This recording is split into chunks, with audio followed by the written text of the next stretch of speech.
Hello, YouTube. I'm just waiting for TikTok. That's where my audience is. So, okay.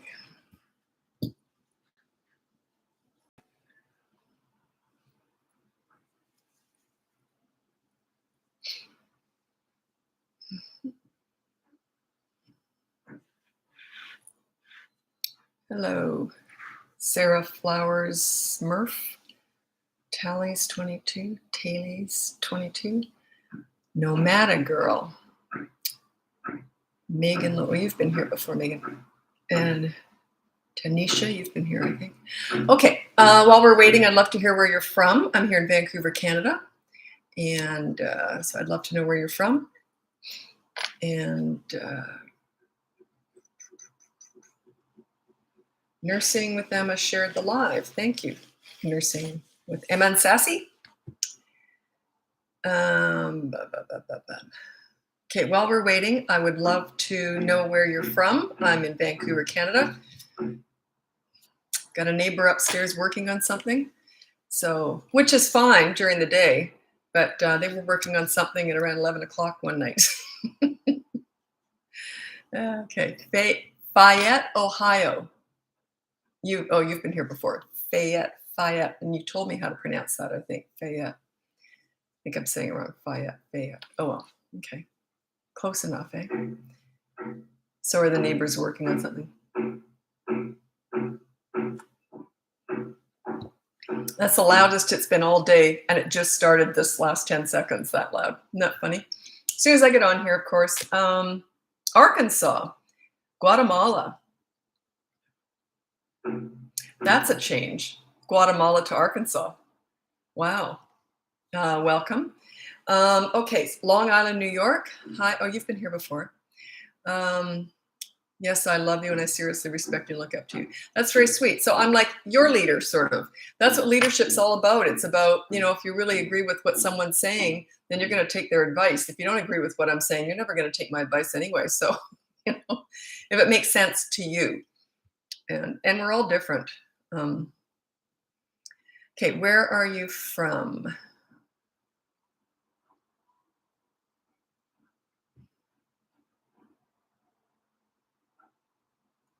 Okay, we'll just get going now. What was I going to say?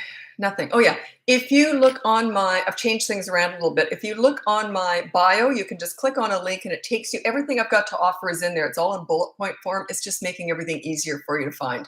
So it's all on there. So you can hire me for coaching, buy one of my courses. That 5 weeks to get respect, that is the Calm Leadership course. I've renamed it because it really is how to get respect in 5 weeks. It's the same thing. So I just thought I'd make it more obvious what it was. Anyway, so that, and then you can hire me for coaching or download my free behavior board. That's just down the bottom of that little link there. And anyway, the behavior board's free. It always was. It always will be. You're on that too. That's what makes it work. So let's get going with your parenting questions. Remember, I'm also taping on YouTube these days. So that's just where I'm saving them. But my audience is here on TikTok. So, okay. So parenting questions. I just got off my bike. I'm a little bit sweaty. I've got the gorkiest helmet. I looked like something from Alien. It's like a real weird long, the Alien, the original Alien. Sorry, I got a neighbor working on something. They just started that noisy like 2 minutes ago. Anyway, yeah, it's this weirdest bike helmet. I'm not sure I like it, but anyway, okay. How to deal with a tantrum when driving? Well, you don't really. I mean, if they're tantruming, you always ignore tantrums. As soon as you let it get to you, then they win. So you just have to fake it till you make it. And if you show any sign of aggravation at it, they're winning. So yeah, just keep driving. Just ignore it. It's tough, isn't it? But it's worth it. It's one of those things. You got to be willing to go through the storm to get to the rainbow. The bigger the storm, in other words, the bigger your aggravation, the bigger the rainbow at the end of it. If you can just squelch that down temporarily, it'll all work itself out. But if kids are really acting up and fighting in the backseat of a car, I would pull over and I'd just say, I don't like your fighting. I'm just going to pull over. But it has to be somewhere they care about going. If they don't care where you're going, it's not going to make a difference. But if you're going somewhere they want to go, I would pull over and I'd get out of the car and I'd file my nails by the side of the road for 5 minutes. As long as it's safe, you don't want to do that on a freeway. But yeah, I would just wait for 5 minutes and I'd get back in the car and I wouldn't say a word. I'd just drive. As soon as they start to fight, I'd pull over again. Um, Actions are everything. Words are okay as they get older, but oh, sorry, a little fly in here. But actions are everything. So be willing to take those actions. Sorry, I've just got a little bug here. Drinking my kombucha. I got a different one today. I don't know. Anyway, I like kombucha.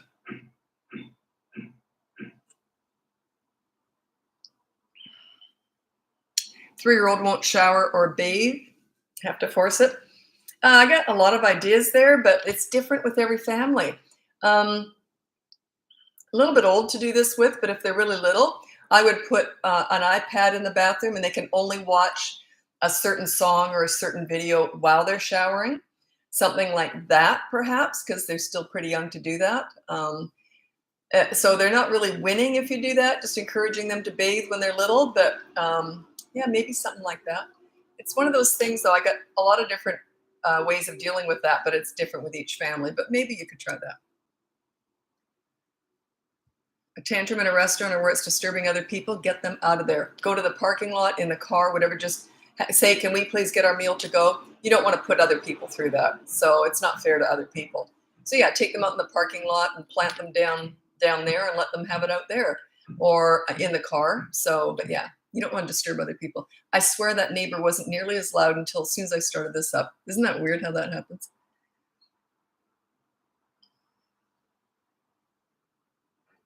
I don't think that they can't hear people talking in apartments. I don't think they heard me on the live and then started to get noisy. It's just total coincidence.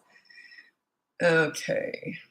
So parenting questions. If you go on my link in my bio, I've changed things around. Everything I've got to offer, the behavior board, the courses, the coaching, it's all in bullet point form. It's not on it's still on my website if you want to go over there. But this link just makes it easier for you to find everything because most people are on a phone.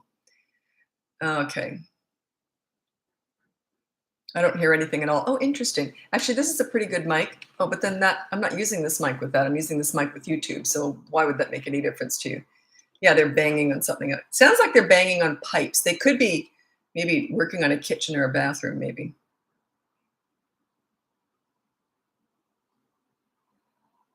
Okay, parenting questions. They're very slow to come in. Sometimes there's a lag, and then all of a sudden 10 of them will come through.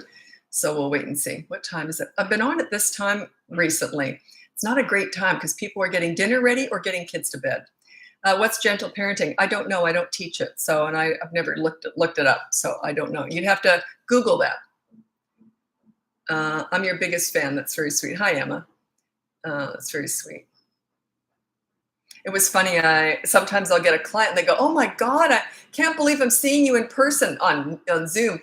And it's funny because I'm just a parenting coach sitting here in my workout gear. Anyway, you know what's funny is that I love cleaning videos. If I was to see one of these housewives that I watch her clean, I'd probably ask for her autograph. It's funny when you get used to seeing someone and then you actually talk to them. It's really bizarre.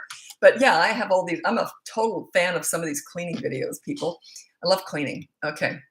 I'm definitely cooking right now. That's cute.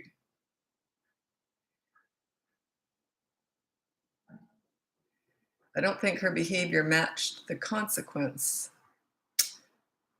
Let me see. What, Cindy? I don't know what you're referring to, so I'll just keep going. Okay. How do you deal with meltdowns as soon as you pick them up from sports, school, camp day, etc.? It's always the same. Like, what do you mean, how do you deal with them? They're always the same. Say, well, just get in the car and let them scream it out. I don't address that. Any attention is kind of condoning it. It's sort of, they only do what works. And if melting down works, like if it gets any attention at all, they'll just keep doing it. But if they're a lot older, and now, is it a meltdown or is it a tantrum? I don't know what you mean by that. Like, what's going on there? Yeah, because it could be something a little bit different. I don't know what's going on there. Maybe you could tell me, like, what's a meltdown to you? Are they just yelling at each other, fighting? Are they screaming, crying? I don't quite know what you mean by that. I always think a fit, a meltdown, a scene, and a tantrum, I always kind of put them all together like they're all tantrums. But if they're doing it every time they get in the car after a sport or school or something, that doesn't sound like a tantrum necessarily.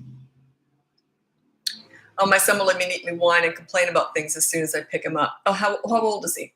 Makes a difference. user 41, etc. Okay. Yeah. So you got a 20-month-old and a newborn. There's no way you can prepare a toddler for having a baby in the car. Absolutely impossible.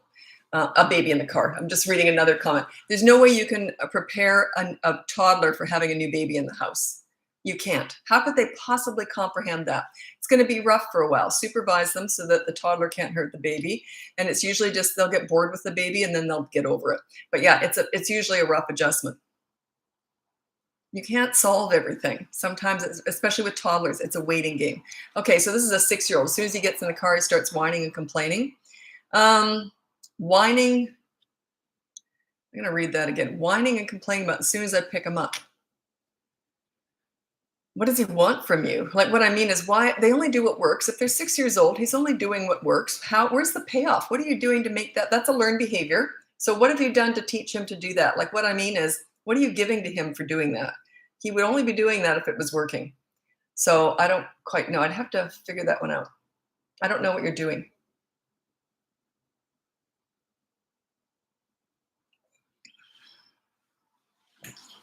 My mother would have said something like this. Listen, if you keep complaining, I'll give you something to complain about. And then we'd get home and she'd hand me a mop or something like that. You know, like that's why I didn't whine in front of my mother. Yeah. She was very funny. Just wait. I'll give you something to complain about. Oh, never mind. Here's a duster. Have a go at the living room. Oh, I see. Then it will turn into a meltdown if I don't. Oh, okay. He's totally in charge. He's like, here you go. Serve me. Serve me. Yeah, you're going to have to work on your leadership skills. I actually have a course on that. It's quite new. It just came out last month, a couple of weeks ago, I think now. And it's the first thing. If you hit my link, it's right up there. It says get respect in 5 weeks. It'll teach you how to do that. He's just totally in charge. He's like, here's what I want now. Serve me. Serve me. That's all that says to me. So you got to set yourself up as a leader so you can get respect in 5 weeks following that course if you're interested. Check it out later on if you're interested. But yeah, you're just not a leader. That's all. He's in charge. And he knows it. You know, parents, I don't know why, but this is really common. Parents expect children to be reasonable. You got to teach them this stuff. They're not born knowing how to reason things out and knowing how to behave. Some of them are. My daughter was born just the easiest kid in the whole world, but she was rare. I mean, my son was more normal. But yeah, you got to teach them this stuff. So you got 3 and 4-year-old to stop screaming all the time. You're not a leader. If they're screaming all the time, it's just because you're not a leader. Check out that course. It's the best thing I've got on offer right now, unless you want to hire me for coaching. So, or you can try my behavior board. It's free on my website.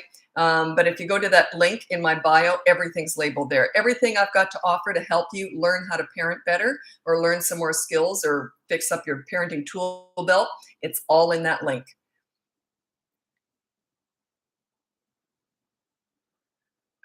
Difference between compromise and negotiate. Isn't it the same thing? If there is a difference, that doesn't matter. Yeah. Okay, let's compromise. Look, you want to come home at 1 o'clock in the morning. I want you home by 11, let's say midnight. That's what I would do. That's negotiating, and you negotiate to a compromise. It's sort of, you negotiate to get to the compromise. So yeah. Okay. Do you think ignoring tantrums teaches toddlers they can't come to us with their emotions? They're older. A tantrum is not an emotion. A tantrum is a total loss of control.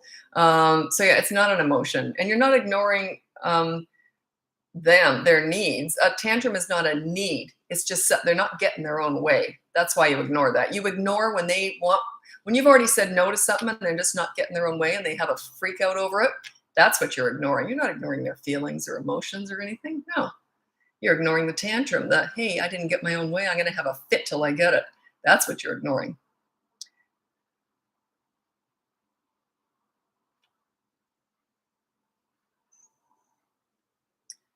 I got to look at your original one here. When you do continuations, they're often quite a way back, and I get dizzy when I go backwards. So when you get older, you get vertigo. Just flew through. Okay. Is the course good for older kids too? It's between 3 and 12 years old. So, yeah, fine. 8 and 11 would be perfect. It's amazing that your parenting is very similar with a 3-year-old and a 12-year-old. They're very different, but your parenting style is very similar. The teen years are very different. 13 to 15, it really shifts and changes. So yeah, it's from 3 to 12 years old.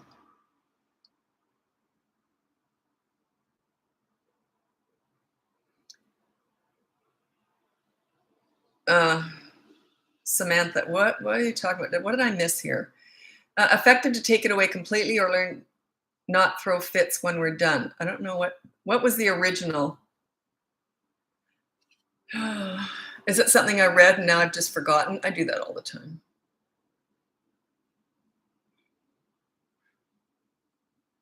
I wish I could do this on my computer because it's a bigger screen. And as you get older, no, I just can't find anything.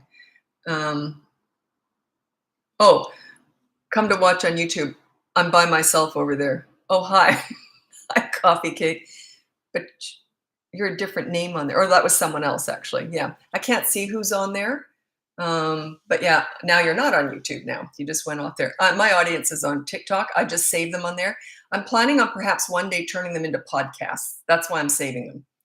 Um, do you have advice for over 12s or more younger kids? I specialize in teenagers. That's how I started my business. So all of my advice is geared towards getting you through those teen years. They're my favorite age, teenagers, but that's coaching. Right now, I don't have a course for teenagers or for parents of teenagers. You have to hire me for that. So that's coaching. That's just in the link above there if you're interested in that. So yeah, I love teenagers. I don't think anyone else has ever uttered those words. That's not true.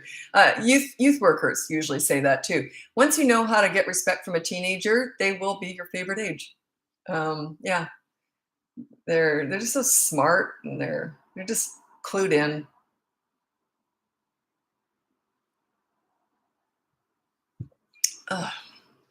Oh, that is tart. Whew. It's ginger lemon kombucha. Oh, that was a tart. So I took too much. Oh, yeah, the YouTube. Yeah. Um, the YouTube one, you can watch all these lives if you're interested. I started to watch one thinking I should probably watch these and see what it's like. I started watching one. Oh my God. I think I'd rather have a tooth pulled out through a nostril. It's very hard to watch yourself. I got lost in what to do after. Alyssa, where are you? Where's your original question? If your questions, if it's like a progression, what do I do now? Oh, wait a moment, did I have the right name there? Oh gosh. No, Alyssa, I didn't. Okay. What to do after Alyssa? What to do after what? Here's the thing. I give quick advice on here. It's just if things are sort of you're not dealing with anything too horrible, it's not a specialty, it's not a crisis work, it's not all it's quick advice. But then sometimes people will say, "Well, I did what you said and it didn't work." Well, yeah, that's just one tiny snippet of the whole big picture of I teach calm leadership. I teach you how to get respect. You're just getting one little snippet of it. It's not going to solve the whole picture. So I know someone actually said that. I think it was yesterday. I don't even think I answered it. I thought they said, I tried that and it didn't work. But yeah, okay, it's not going to solve everything. If you ignore a tantrum, it's not going to, oh, it was tantrums. Ignoring tantrums didn't work. It might have been on my Instagram. And they said, I tried ignoring tantrums and it doesn't work. Well, you're missing something. Something else is going on. So yeah, if you're just going to like single out one little thing, then you're obviously not meeting that child's needs potential. You have to be meeting their needs before you can ignore a tantrum. Are you fun? Are you loving? Do they feel safe with you? Ignoring a tantrum is completely fine. But if you're not giving them enough attention, they don't feel safe with you, then you shouldn't be ignoring a tantrum. You're not there yet. You got to work on other stuff first. You got bigger fish to fry. So yeah.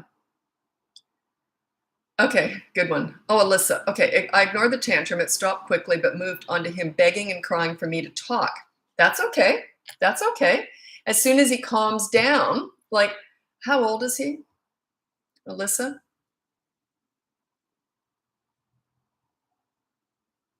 Yeah, how old is he? Because it makes a difference here. Like if he's 1.5 or is he 5? Oh, he's almost, oh, so he's just under 3. Okay. So you ignore the tantrum, then he's begging for you to talk to him because, okay. Um, I don't know. I got a lot of different things I could say to that. Okay, so you've ignored the tantrum. He stops tantruming, but then he's begging and whining. I might at that point say, I'll tell you what, did you want to do something? And go like that, but you're still not addressing. You don't discuss tantrums or anything. You just don't. You never discuss a tantrum. So anyways, finished, but now he's whining and crying, say, do you want to do something? And if he's calm enough to answer you, and if, yes, I do. Okay, well, come on over here then, and then you might want to read a book with him. Just something really quiet like that. But if he's whining and crying to still get what he wants, you see, like if you said no to something and then he had a tantrum, then the tantrum stopped. Now he's whining and begging and crying for whatever you said no to. I would ignore that. But if he's just sort of like, why don't you discuss tantrums? Why would you? What's the point? What's the point? If you could come up with a good reason, tantrums are not feeling or emotion based, by the way. What's the point? I don't know why anyone would discuss a tantrum. I have no concept of why that would ever be a good idea. Zero concept on why that would ever be the least bit effective. There's no way I would discuss that. Should I tell the swing story? It kind of explains the difference in someone who does discuss it and someone who doesn't, just to show you the vast difference on the parent who does discuss tantrums and me who doesn't. It was a true story about my son. I'm sure you've heard it. I've told it a million times. What's the deal when kids are upset and don't want you around, but then get more upset when you leave? Oh, thanks for putting the ages in there. Okay. They get upset and they don't want you around. Is that when they don't get their own way? So I don't know what what are they upset about? Like, I need to know are they upset about something you said no to that they can't have? Then they want you to get lost and then you leave and they get more upset. I don't know. Because it's a different answer depending on, or are they upset because they were bullied at school? Something, you know what I'm saying? Are they upset because you said no to something that they couldn't have, that they wanted and they couldn't have?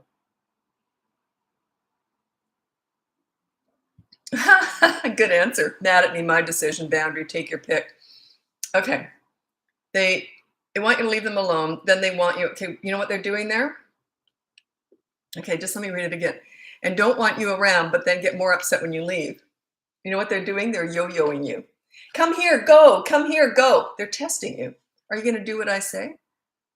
Are you going to leave when I say leave? Are you going to come back when I say don't? It's just manipulation. That's all it is.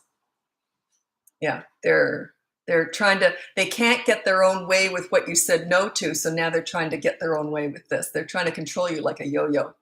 And that's all that is. Just walk away and ignore them. Say, okay. They say, go away, go away. Okay, go and do that. Don't make it a big deal. Just say, fine, go and wash the dishes or something. Like you're just preoccupied with something else. Not like you're mad and you walk away. You just go, oh, okay, and just walk away. Then if they get more upset, that's on them. That's up to them.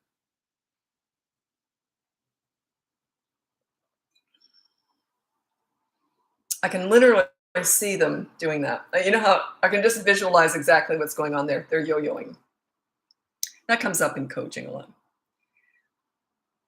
I like that. Mad at me, my decision, boundary, take your pick. Good one. My kid does that. Yeah. Yeah, it's a yo-yo effect. It's just yo-yoing you. Oh, no. Is it a good idea to give him a hug to calm during a tantrum? No. Or is it considered attention? It's considered attention. Now you're right there. You're right there. Like they're having a tantrum. They could be trying to climb on top of you. You are there. They feel safe. Now this is a child that already knows they're loved. They get plenty of attention. They just didn't get their own way and now they're mad about it. That's what a tantrum is, okay? So you're just standing there. You're filing your nails or something. You might look down at them every so often. What you're doing is you're modeling what you want from them. You're modeling calm behavior, okay? If you were to hug the craziness, then you are actually condoning that. So whatever zone you're in, you want them in your zone. Do you want to go in the crazy zone with them, which is hugging them? That is the crazy zone. You want to go down there with them, or do you want to stay on the high road and wait till they come to you? As soon as they calm down, then you can, don't give them a hug like, oh, it's okay. But just say, okay, let's go read a book or something.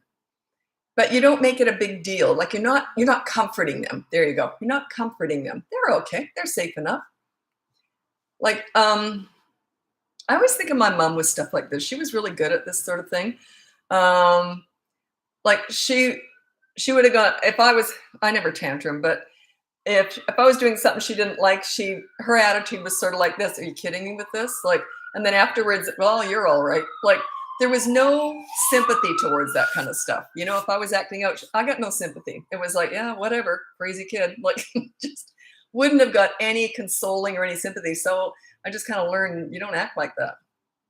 They go towards the light. The light is the attention, and whatever zone they're in, they'll learn how to get attention. My kids learned when they were young, you be respectful, that's how you get attention. Do you see a difference between attention seeking and manipulation? Well, it's the same thing. Um, Attention seeking implies that they're being demanding, but you should give them a lot of attention with love and fun. But if they're doing it in a negative way, then that is manipulation.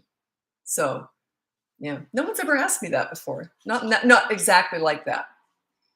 Do you see a difference between attention seeking and manipulation? Uh, yeah, I'm just thinking of all the different ways that could be interpreted. It could be interpreted a lot of different ways.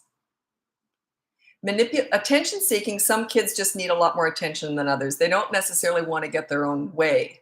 They just need more attention. That's a different topic. When they're manipulating you, it's how much can I control what you do and say? That's a little bit different. And it's usually to get their own way. Attention seeking, they just want more attention. Good or bad, doesn't matter. But manipulation, they want what you already said no to, is usually what it is. That could be construed and discussed in so many different ways. I'm not being eloquent with that one. Not that I'm not an eloquent person anyway. It's not my way. So every so often I'll come out with something that sounds smart, and then I think, that's not me. I don't like that kind of stuff. I don't like every so often I'll make a mistake and sound smart. I would rather just sound non-eloquent. Casual. That's it. Casual. Okay. I never think before I talk. Maybe I should more of that. Okay. Oh, good one. This is an easy one. You're going to love this. Liz, my twins fight over everything, like who gets a pink plate or a toy, who gets a shower first, 4 years. Okay. They're 4 years old. They fight over everything. Just have a system in place and say, okay, this is the way it goes. Whenever you fight over anything, then you take turns getting it. You keep track of that. Okay. You might even have something. What did one mom have? One mom had something really clever. It was just something in her hand where she clicked it over, and that was one kid. And then the other one had it that way. So she had a way of clicking. She knew exactly what each kid got first. Okay, you're fighting over a shower. Your turn to get that first. Your turn to get that first. You see, back and forth, back. So get a system in place, and you gotta look after that. You gotta keep organized with that. Blah, blah, blah, blah.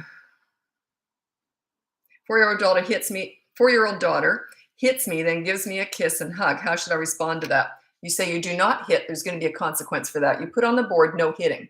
She's trying to hit and then see if she can get away with it. That's all she's doing. Manipulation. So put on the behavior board. That is free. If you go on I've got a link in my bio, and it'll take you to all that stuff. Just scroll down to the very bottom, and it's free behavior board. It'll teach you how to say no hitting. That's the rule. That's like if a man fools around on a woman, then he buys her flowers. Does that erase the cheating? You know, it's the same thing. You're just putting lipstick on a bull. Yeah. But she's 4. That's a learned behavior. You would have been confused by that in the past and let her get away with it. There's no freaking way a kid would get away with hitting me. There would be a consequence to that. Like the hug afterwards, I go, don't touch me. You just hit me. Here's your consequence. You know what I mean? Like the hug would not be accepted if she did that. It would be, yeah, you're not getting away with that. Okay. 4.5-year-old responds to why to everything you say or tell them to do. It gets tiring. Why? But why? Say, because I said so. But why? But why? I'm not discussing it any further. But why? But why? But why? And here's me. I've already said I'm not discussing it any further. Don't discuss it any further. Should I hug her back? I wouldn't. If she just hit you, she's 4. If she just hit you, I wouldn't hug her back. No freaking way. You just hit me. No, we're going to go figure, there's going to be a consequence for that.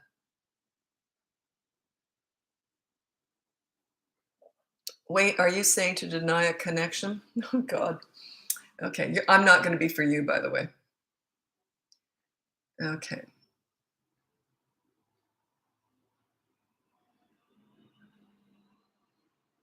Okay, Good question. Becky Browning. Would you implement your same methods, not giving into tantrums with an autistic child? No, they're completely different. That's a specialty. I only do that in one-on-one coaching. Autism is a specialty. It's like children who've been abused, children who've gone through some kind of a trauma or a crisis, or a lot of like teenage stuff. A lot of that is just one-on-one coaching. Autism, I always say the first session is we're throwing mud on the wall. The second and subsequent sessions are trying to figure out what sticks. We're just testing things out. I've got to know where your child is on the spectrum and what has worked in the past, what's working now, what isn't working now. So we're going to have to throw mud at the wall and see what sticks. I've worked with lots of autistic kids, and I often, yeah, I don't want to generalize because they're all different. That's the thing, is they're all different. You have to takes me longer with them because I have to figure them out.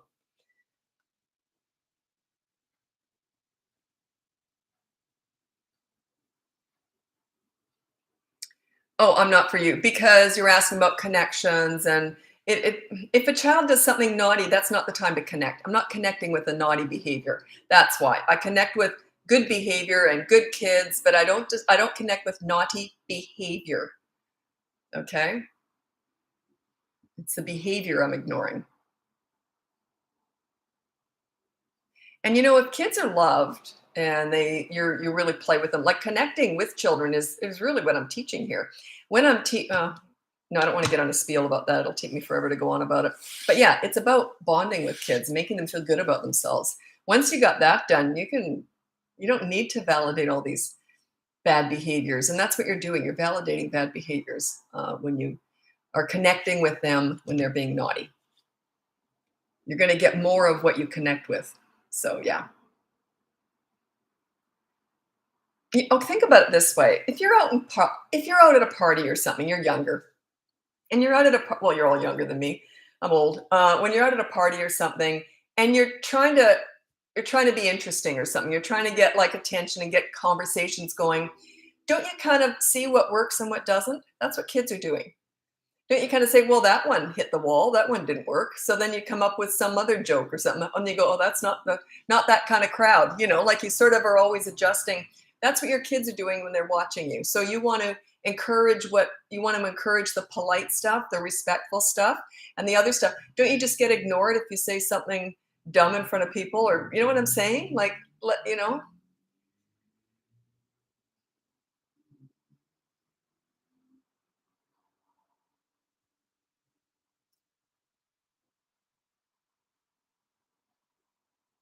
once the behavior is fixed, the love is all there is.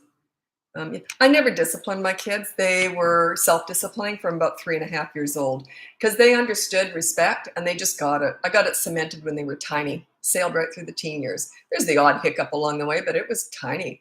I never told them what to do or anything. They just kind of knew what was expected, and I was accountable too. If I was impatient or, ordering them around too much because we were trying to rush out of the house, they would literally look at each other like this because they knew that I'd make it up to them later. They would say, Mom, don't you think you were a little bit impatient with us? I know. Sorry. What do you want? How can I make it up to you? So you see, it was mutual. So yeah, it just all falls into place. But you're getting respect. Getting respect is hard, especially if they're over 3. It gets harder and harder as they get older. Getting respect is hard work. Maintaining it, piece of cake.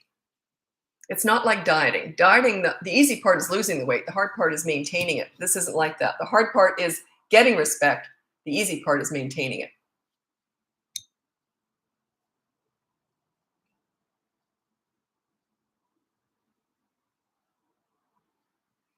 Oh, interesting.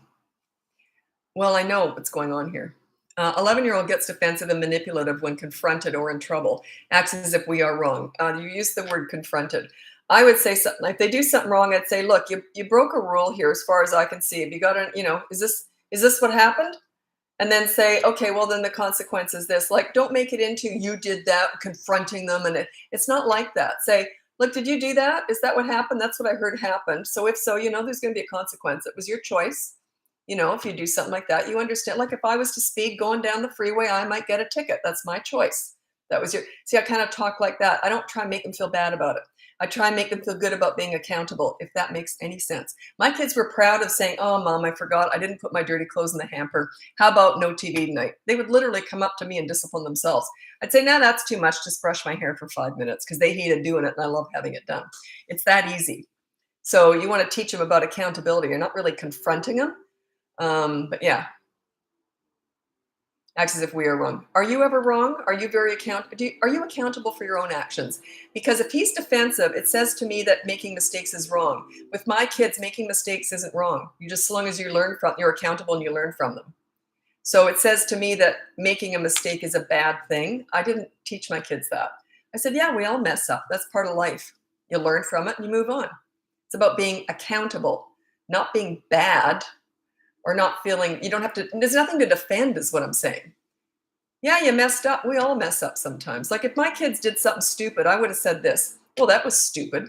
Wait till you hear what I did when I was your age. Like we all make mistakes, right? So what do you think the consequence should be? It would be something like that. You see where I'm going? He's 11. You can talk to him like that. Anyway, what if my 10-year-old throws tantrums? You got big fish to fry at that age. You got to figure out why. You got to set yourself up as a leader. You might want to look into my course. It's in the link above in my bio there. And it's called Get Respect in 5 Weeks. It used to be called Calm Leadership Parenting, but that was too many words for that little thing up there. So it's just Get Respect in 5 Weeks. So if you're interested, if they're throwing tantrums, you got to work on your leadership skills. That's what that says to me. He says that, God, you're going to hate this comment. He said, he says the opposite for everything. It's a learned behavior. He's saying the opposite because you are opposing him. You're giving him something to rebel against. You're like this. I'll give you a good example. My son was 15, and he said to me, "You've been a really difficult mom," and he was serious. He was like upset, and I thought I was great. We were like buddies, and I said, "What? Why? What are you talking about?" And he says, "Because I've got nothing to rebel against. You're too reasonable and easy to talk to." Whoa, I did not see that one coming. So I said, fine, go clean your room. And he never did. Rebellion taken care of. There was no opposition because I was reasonable and easy to talk to. And mistakes are okay. We all make mistakes. Right? Don't set yourself up as holier than thou. That's what that says to me. He's defensive because you come across as holier than thou. That's a tell for me. That's what I'm guessing. I could be wrong. I don't think I am, but I could be wrong with that. They're only defensive if you come across as you're perfect and you're too hard on them. Does that make sense? How'd you get them to respect by 3? I was extremely consistent. I'm the exact same mother everywhere we go, and I have systems in place. By the time they were 3, they were getting weekly allowance. They had a toy rotation system. We had a bedtime. We had rules at mealtime. And I was the goofiest mother around. Every single day I used to put underpants on my head and I was the panty monster. I'd say, you better run, the panty monster's coming. It was mixed, a lot of fun, a lot of goofiness. So they would have been embarrassed to disrespect me. It gets that easy. Because when you're a real fun, goofy parent and you're in there, you always bond with them in their world. You never bond with a 3-year-old at the nail salon. That's ridiculous. You're rolling down the hill at the park with them. I was very in their world a lot. So they related to me, but I was very much the leader. So if they ever got out of line, I'd say, excuse me, and the underpants would come off and they'd almost be, oh, sorry, Mom. It was that easy. It was that easy. Yeah. That's why I don't understand why I get so defensive. Okay, Megan, what's what you don't understand? Yes, when we do something wrong, we do apologize and are accountable. I don't know what's going on. You might want to take that course or you might want to hire me. There's something else. There's something going on. I don't know what it is. I would have to assess the situation. What kind of parent are you? Maybe you're the pleaser parent. Are you the pleaser parent? And he's just using that defensiveness as a ploy because it worked in the past to get his own way. That could be it too. Could be a million different reasons. But usually defensiveness, not arguing, but defensiveness, it's different. Defensiveness usually is because you are too. It's a learned behavior, usually. Yeah. Or is he just combative? That's different.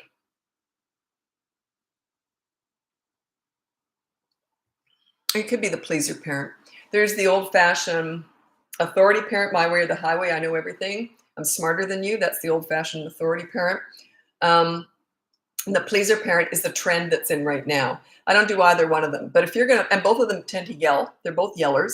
Um, the pleaser parent, when they're teenagers, they're going to wipe their feet on you, and you're raising self-entitled snowflakes with mental health issues. That's basically, I always say that's where you're headed.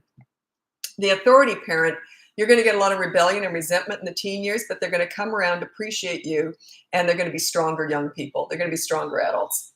So if you're going to err on the side of the authority. I don't do either one of those. I'm a calm leader. I'm buddies with them, but I make sure, hey, I'm accountable, you're accountable, we're all accountable. I'm the leader here. And then when they're teenagers, they're more their own leader, but they still tell you everything because you're a safe place to land. They're going to want to run everything by you, and you still don't tell them what to do. My kids already knew what I would say. I can't tell you everything. Like, there's so much I could tell you about teenagers, but they're, as my kids got older, I tend to talk less about them. And now they're adult. Of course, they're adults now. I got my first grandkid coming now. So, and that's none of my business how they parent. They both said they're going to try and parent the way I did, but they're going to have their own style. None of my business. I won't be saying anything. But when I'm babysitting, it's grandma's rules. Every mistake equals a consequence for clarity.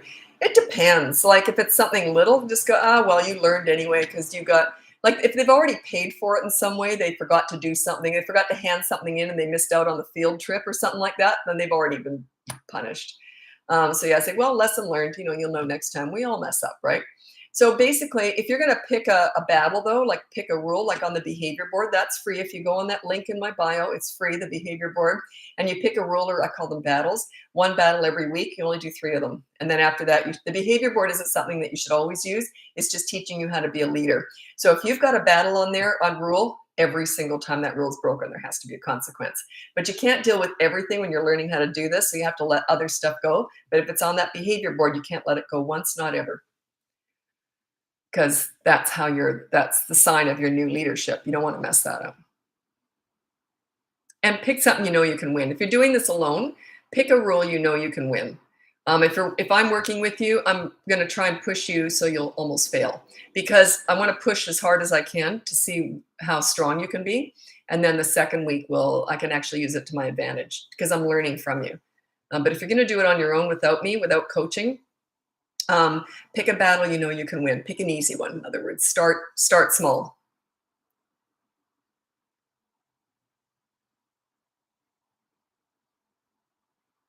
Yeah, you said your 10-year-old was beautifully behaved until COVID hit. I don't know what happened there. I don't know any details about that.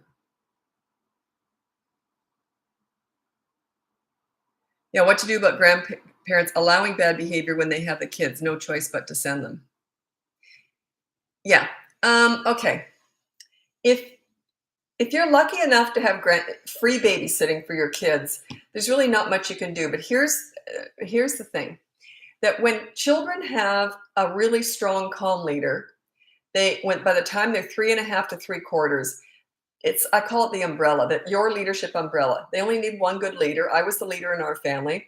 So they carried that umbrella everywhere. They treated everyone with respect. You know why? It would have got back to me and they would have been embarrassed.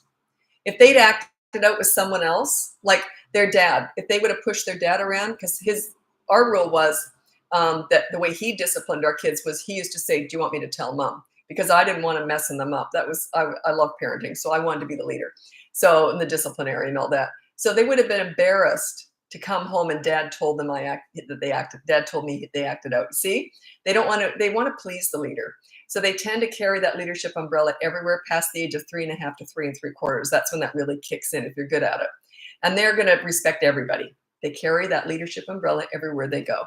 So yeah, I wouldn't be telling grandparents how to handle my kids. Because it's like I wouldn't tell teachers how to handle my kids. Why would I do that? I know my kids. And yeah, they're my job. And when they've got a really good leader, they respect everybody. They just do. It's just the way it goes.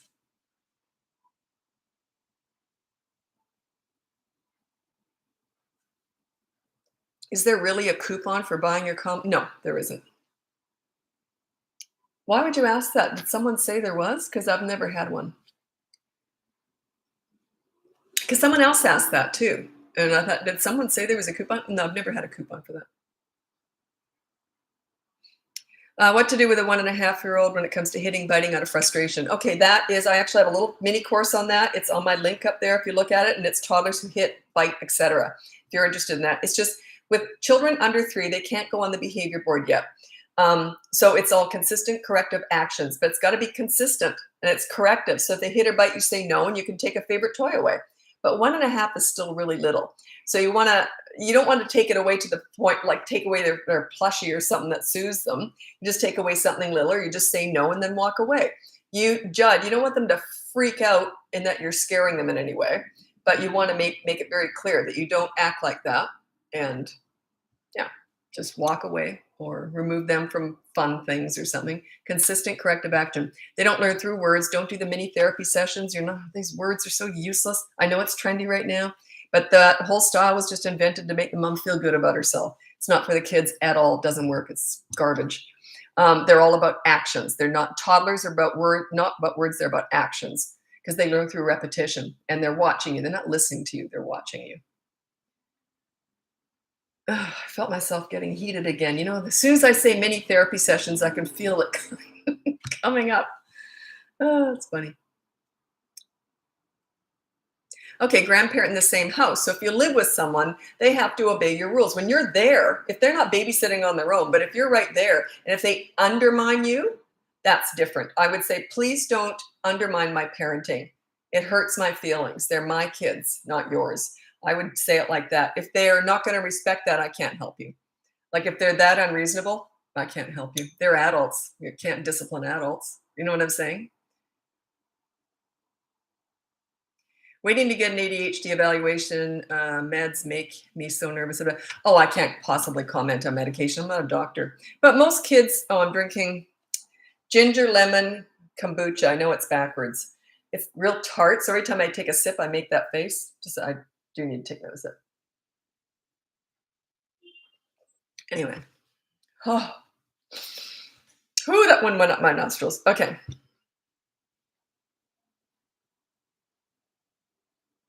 Don't know what you mean by that.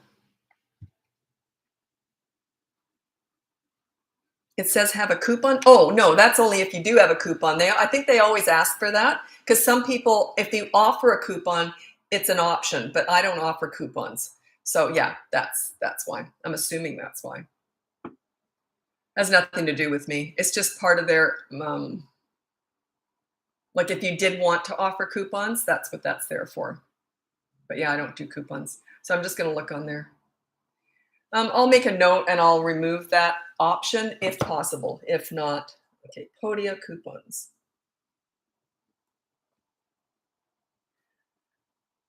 Okay. Yeah, I can't see it on here because I don't have that. Okay.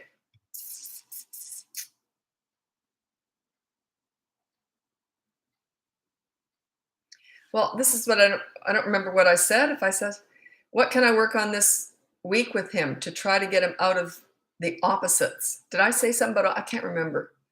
Is that something I said? I don't know. You've helped me so much just by your lives. Excellent. I recognize the name. Excellent. That's why this is all my free content. So don't email me or text me or anything for questions. I don't answer those. I just don't have time. But yeah, this is all my free content, where I answer questions for free. Because most people either can't afford to or don't want to ever hire me or anything. So this way, I make sure I can still help everybody, right? If they want my help.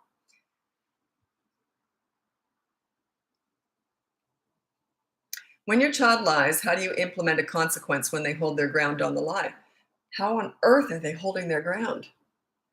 What do you mean? You mean, how do you have a consequence when they're in charge? Is that what you mean? Yeah, I would just say no lying. And if I know they're lying, I catch them in a lie. Here, this came up in coaching once, and the parent said they used it. And the kid just about freaked out when I told them what to say. Here's what I said to do. This was a kid who was a compulsive liar and really sneaky, an older kid, really sneaky about it too. So I said, catch them in a lie. And they say, what if they're not sure if it's the truth or not? And I said, here's what you say to them. You say, look, I'm calling that a lie. I'm making that call. That's not a lie. Say, well, you've lied enough in the past that even if this isn't, it's okay with me. Like, take that hard line. I hate lying. I would deal with it like that. Take that real hard line if they're older, especially if they're 5 and over. So say, I'm making that call. You've lied in the past, so I don't feel the least bit bad about calling this one a lie. It all evens out. So yeah, take that real hard line. Just that real sort of a sarcastic, that kind of tone, but never angry. Just, hey, I'm taking like this real kind of, it's happening. And then they have an absolute fit and they go on saying, I stop talking at that point. It's already done.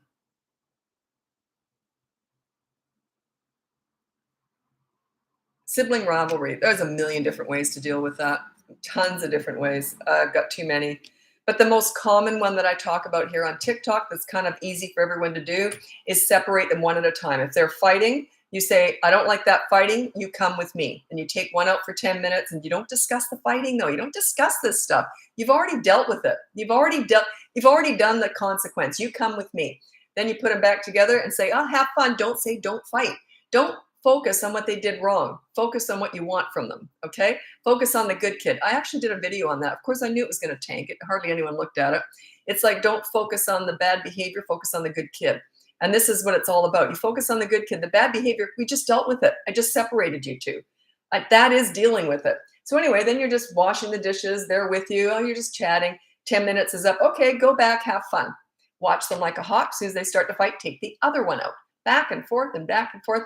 After a couple of, like a weekend of this, they'll usually learn how to get along. Or else they'll whisper fight. Who cares if they're whisper fighting, right? Oh, my kids hated it when I said this. Okay, I'll tell you what we're going to do. They were like, oh no, here we go. Like, I was okay, I'll tell you what we're going to do. And so if kids are fighting, I would sort of approach it like that. Yeah, here's what we're going to do. I'm going to separate you every time you fight, and then just take them up one at a time, back and forth, back and forth, back and forth.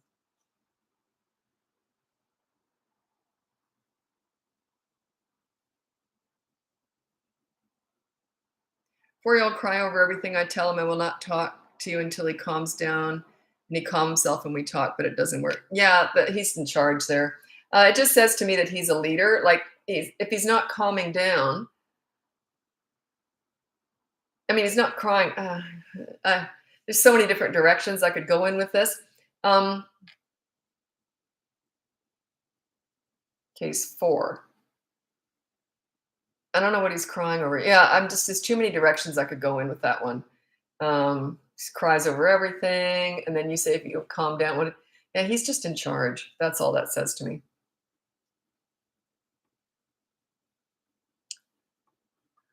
I want to go on about it, but I don't know what direction to go in. It's one of those, I always stop when I got too many ideas. Okay, I know what I'll do. I know what I'll talk about. Okay, so he's all upset because he's not getting his own way. And then you say to him, because he's not, you just said no to something. So he's not getting his own way. Now he's upset. Then you say to him, we'll talk when you calm down. Why would you say that? I wouldn't say that. When a kid's acting out, I don't talk to them. It's like the fire is going to go out, but you throw another log on it by saying that. Right? That's what that's like. Says, did you ever smack? I think I spanked my son twice and my daughter once from memory. I did it because I was stupid and I lost it. We all mess up. Yep, I messed up. I lost it. Probably on my period or just had a stupid day. So yeah.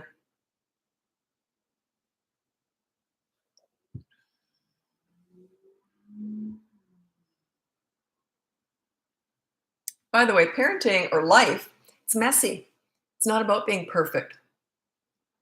And when you're a really good leader, you can get away with stuff. Like, what I mean is you can make mistakes. And if you're a good person in life generally, mistakes are part of life. So I don't feel bad about mistakes I've made in the past. What I mean by that is I've learned from them. Like, would I spank kids in the future? And did I have to do it as they got older? No. I was younger. I wasn't as inexperienced as a mom. And I lost it. Probably shouldn't admit this here, but I don't have a filtering system. Did it feel good? Yeah, kind of. It's like they obviously got to me, and it probably felt good to do it. I can kind of remember one of them. But then afterwards, I felt guilty. But yeah, I don't recommend it. I messed up.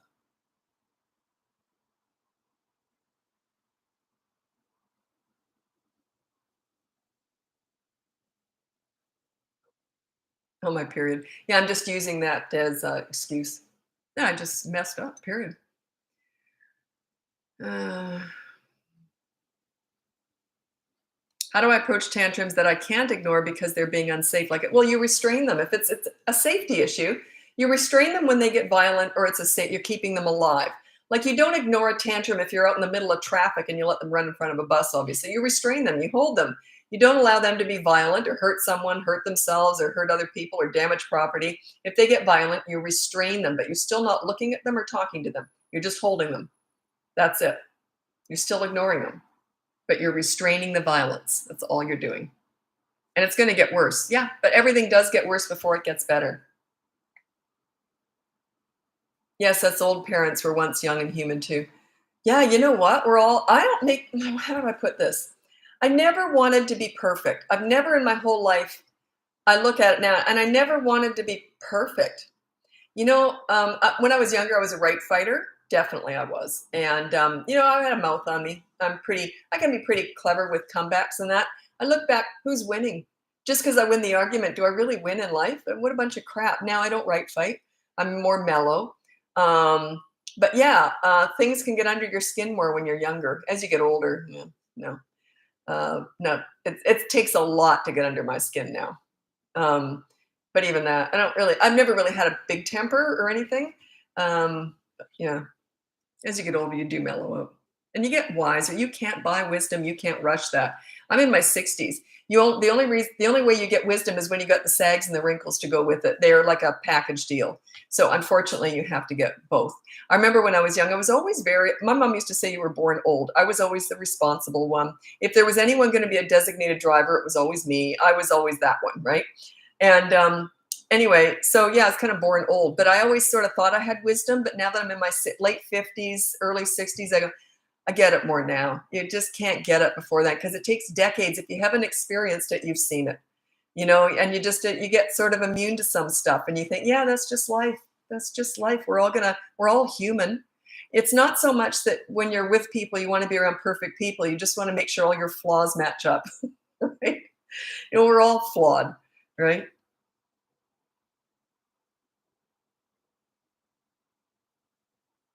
I'm really into self-deprecating humor, and I love that I'm very attracted to that in other people. And people used to say it takes confidence to get to be self-deprecating. I guess, but also it's a likable quality. It gets laughs. I know if I make a joke about myself, I get laughs. Like if I'm getting a group picture done, I say, "Wait, I'm going to suck in my thighs."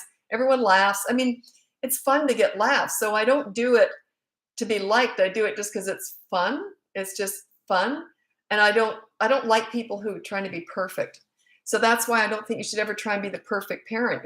Life's messy and you're going to make mistakes. That's okay. But you just aim for doing a pretty good job. There was an old Roseanne sitcom years ago. I used to love that show. And one of the lines on there was Roseanne was talking about her kids, and she goes, "Look, we're all going to mess up our kids. It's just to what degree are we going to do it?" Like, it's just the way it is. No matter how nice you are and how you raise them, you're still going to mess up some things. Well, you didn't take me out enough. You didn't teach me this. I mean, you're always going to miss something, but you're aiming to do a pretty good job. But yeah, life's messy. Parenting's messy. One thing I was good at, though, was respect. I was very good at that. 3-year-old tantrums in the car, best way to deal with it. Well, aren't they strapped in? Why do you have to deal with that? I would just be whistling, driving. Well, I can't whistle, but I'd just be driving down the road as if it wasn't even happening. Yeah, they're already strapped in, they're restrained. So yeah, that's the best place for them to have a tantrum.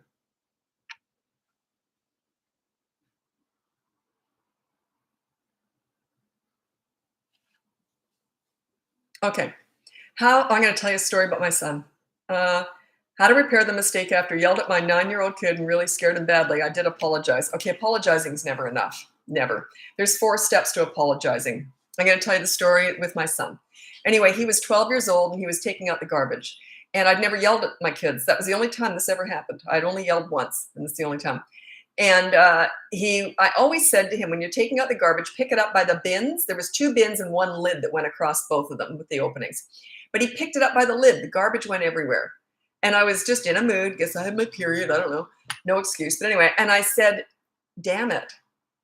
And I yelled. And he turned pure white. He'd never been yelled at, and he'd never heard me swear. That's the first time I ever swore. And like, I know it's not a big swear word, but I just didn't used to swear. I do now. I'm good at it. Anyway, he turned, his lips went white and everything. He'd never been yelled at before. He said for years that was the most traumatic experience in his life. His parents had divorced. We divorced. That didn't do it to him. It was mom yelling and saying, damn it, I yelled at him. Anyway, here's what happened. So I yelled at him, and I instantly, like, I couldn't believe I'd done that. I'm not a yeller. I'd never yelled before, and I was never yelled at.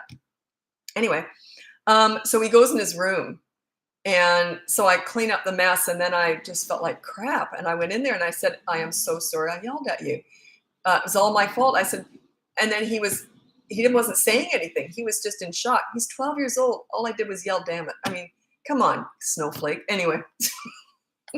I'm making a joke out of it now. But I mean, if you've never been yelled at before, it was a big deal, right? So anyway, like if my parents had yelled at me, I probably would have reacted the same way. So yeah, I would have been a snowflake too. Anyway, so I said, I'll tell you what I want to do for you. And I said, I want to buy you a brand new PlayStation game to make it up to you. How's that? And then he went, ooh, so that's how there's 4 steps to apologizing. The first one is say you're sorry, which I don't really care about that. The second one is take full responsibility and accountability. Don't say I yelled because you were too stupid and dropped the garbage. Say I yelled, I shouldn't have done that. What an idiot I was. The third one is really important. You make amends. What can I do to make it up to you? How about I buy you a brand new PlayStation game? They were like $80 back then. And so I did. I bought him a brand new PlayStation game to make it up to him. And then the fourth one is don't keep doing it. Like if I yelled at him every single day, then that apology would have meant nothing. Anyway, the joke was that every time he'd go to take out the garbage after that, because he just got a new PlayStation game, right? Every time he'd take out the garbage, he'd go like this, whoa, whoa, whoa, whoa, whoa, whoa. And I said, you're not getting any more PlayStation games out of me. So anyway, does that make sense? So yeah, you can make mistakes, but you got to go overboard and make amends. That damn it yell cost me $80.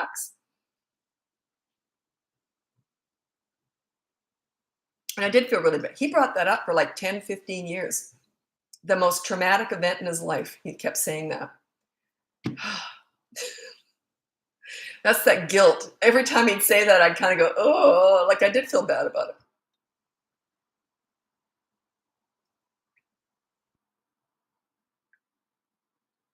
I took my 3-year-old to public story time, and she was very talkative and not paying attention. Why is that? Well, other kids are focused on the story. She just didn't like the story. Don't overanalyze that. She just didn't like it. Wasn't her thing. That's all. I would just take her out. She was talking. She just didn't like the story. They're all different. They're not all going to like the same things. There's always going to be one kid up. We always call that kid the black sheep. Maybe they're the ones who are going to be, the leaders of tomorrow. Maybe she'd rather be telling the story rather than hearing it. So yeah, don't sweat the small stuff is what I'm getting at. I would call that the small stuff.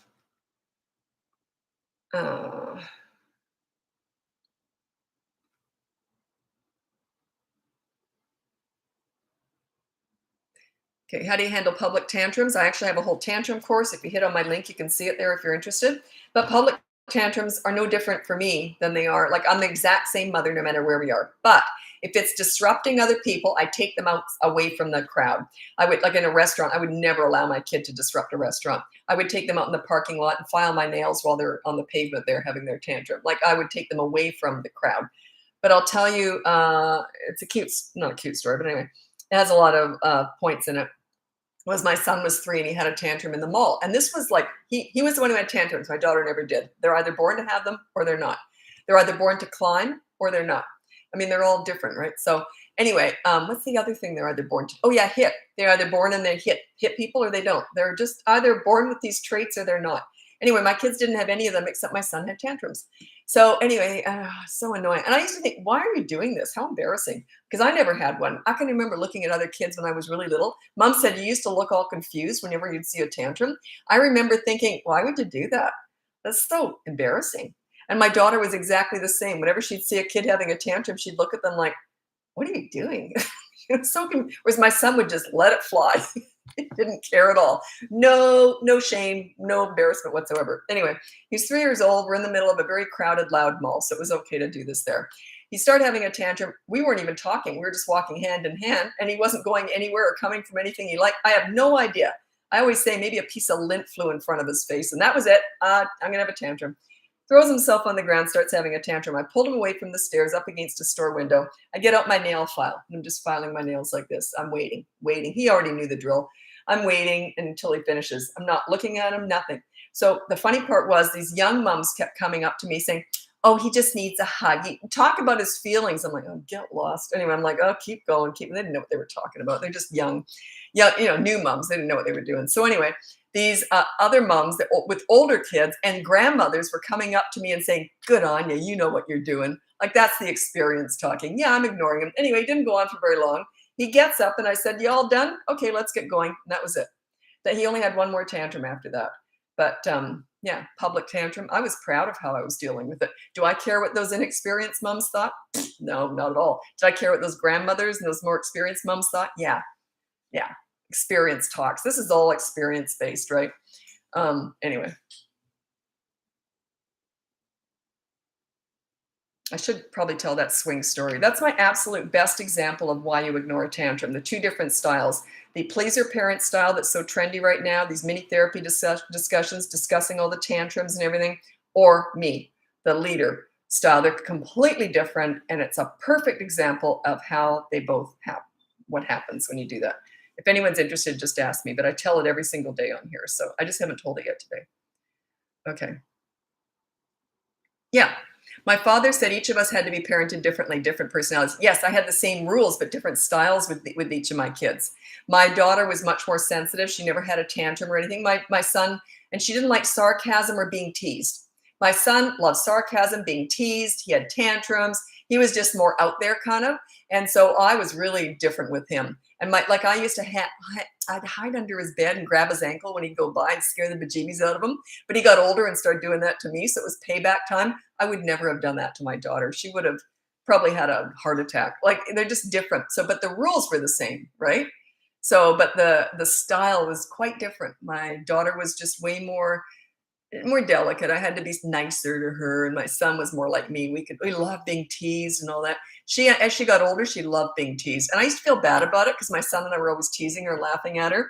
So I'd say, "Oh, stop teasing her," and she'd go, "No, I like it," because she was always the center of attention because we were always making fun of her, and she just loved it. So, yeah, she grew into it. She's got a great sense of humor now, but she was more serious and sensitive. That's what I did for her. She was the easiest kid in the whole world, never tantrum or cried or anything. But she would have been very sensitive adult, like probably more serious and all that. She's got a great sense of humor now. And I take credit for that because I pushed her into that. She didn't stand a chance in our house. We were crazy. Oh, tell it I'm interested. Okay, the swing story. I'll try and make it fast. But my son was 2, went to the park with him. And there was another young mom, and she had a 2-year-old. There's 2 swings, 2 moms, 2 2-year-olds, and 2 benches. So I didn't know her. We're like, hi, how are you? My name's Lisa. We're introducing ourselves. Anyway, we both put our little boys on the swing. Uh-oh. Sorry, I have to plug in here.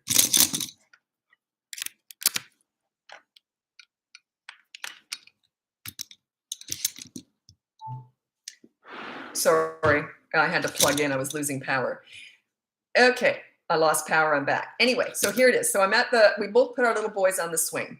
And instantly, they both point to the other one. They both wanted the other swing. And we're like, well, let's just switch it. We're talking, right? Oh, just switch them over. They both start having a tantrum. This is toddlers, right? They don't make any sense. If they just shut up, they would have each had the other swing.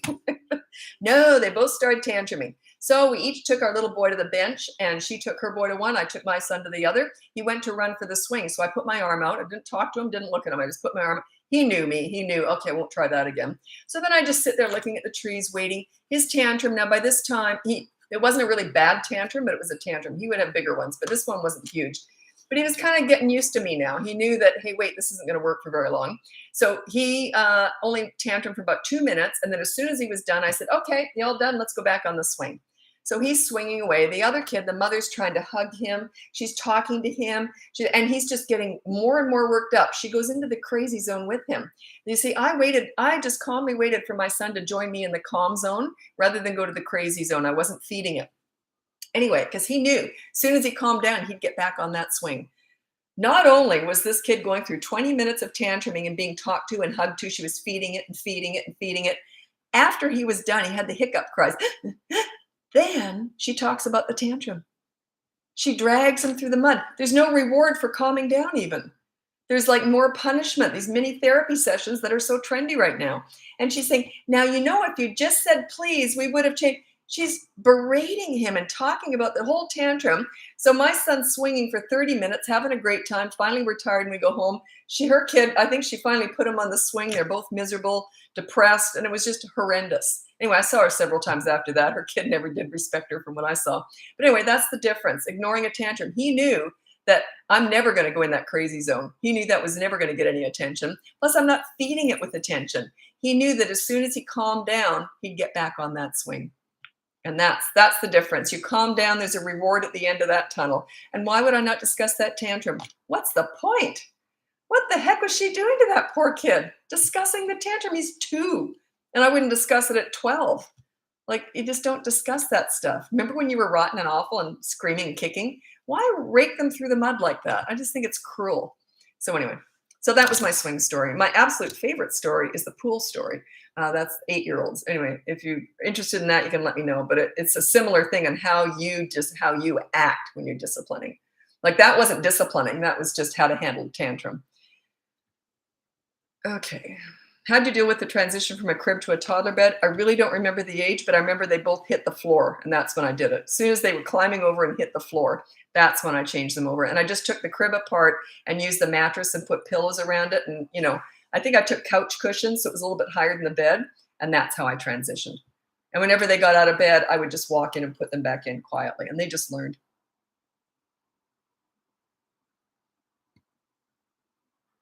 I'm going to have another sip of this stuff. I know my mouth goes all sour when I do. Just a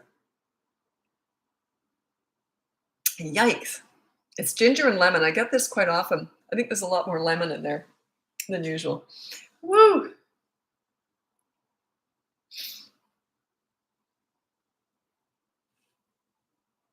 Any tips on my 8-year-old daughter lying? Go in my link in my bio and go to the very bottom, and it will be free behavior board. And it will teach you how to deal with any behavior you don't like. Just put no lying as her rule. If you're interested in learning how to get respect within 5 weeks, that is my course at the very top of those links. And it teaches you how to give respect, get respect. You give it to get it. The behavior boards, it's on there. The first 3 weeks of that course, it's 5 weeks. The first 3 weeks are behavior board number 1, 2, and 3. After that, you learn in the moment discipline, which I don't talk about much here. That pool story is in the moment discipline. But that's sort of next level. Like, you got to learn how to start giving respect to get it. And that's what the behavior board's all about, because you're on it too.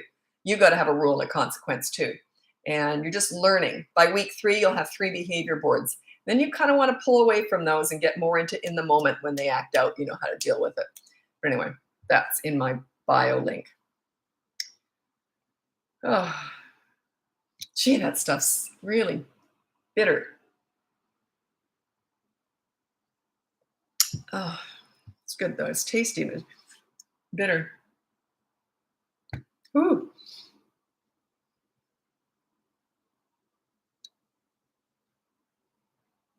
What was on your behavior board? I never used it.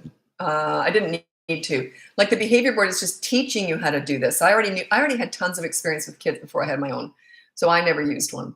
I was parent coaching 17 years ago. For the first year, I didn't have a behavior board because I never used one. And I couldn't figure out why they weren't figuring out how to give respect to get it. I invented that behavior board and put the parents on it too. Instant, it all worked out. And when I say a consequence for the parents, it's something you're doing for the kids. So it's about bonding with your kids too. Most of it is really about showing your kids that you're accountable and you're bonding with them. That's what it's all about. So you're getting a good base going before you start with the in the moment discipline. So I'll just tell the pool story before I go. It's my absolute favorite story because it's got lesson after lesson after lesson in it. And it's all in the moment discipline. But I don't recommend you do this until you sort of have a few behavior boards under your belt. It just teaches you how to start getting this confidence to do this. Anyway, my son wasn't with my kids. They wouldn't have done anything like this.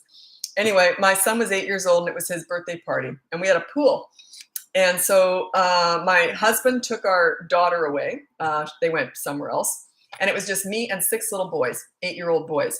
So we had this giant blow up whale. And I said, no way. The whale was off to the side. And because we didn't have a pump, you had to blow it up by hand, like by your mouth. So I didn't want to take all the air out. And I just put Whaley, called him Whaley.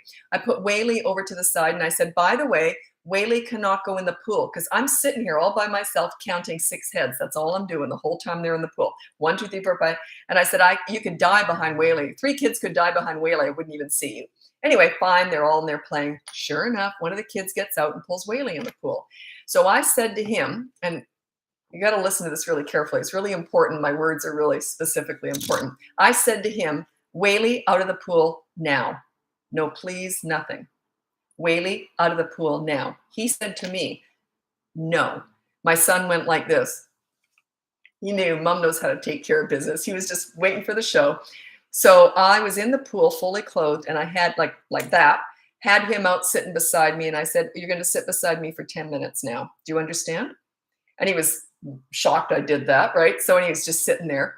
So for 10 minutes, all I'm doing is counting 5 heads in the pool and I'm talking to this kid. Now, what I'm saying to him is, I saw you play soccer the other day. You actually got a goal. You were doing great.